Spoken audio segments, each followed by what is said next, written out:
No guys, mag-inject po tayo ng vitamins sa kambing.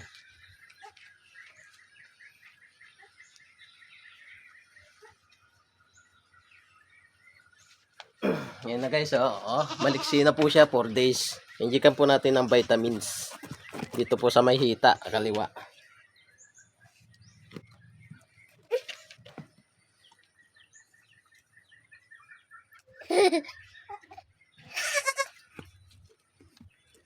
Yan guys, sa kaliwa po.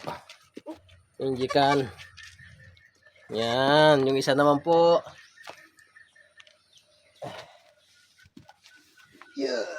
Ito naman po yung isa. Injikan ko din.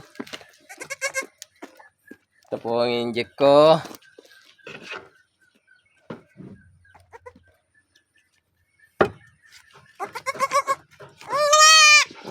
Dali lang to.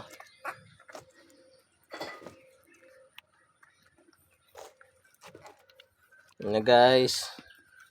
Ayan na sila. Ayan, injikan ko na po yung dalawang anak. Ayan na po sila. Ayan guys, ang lusog nila.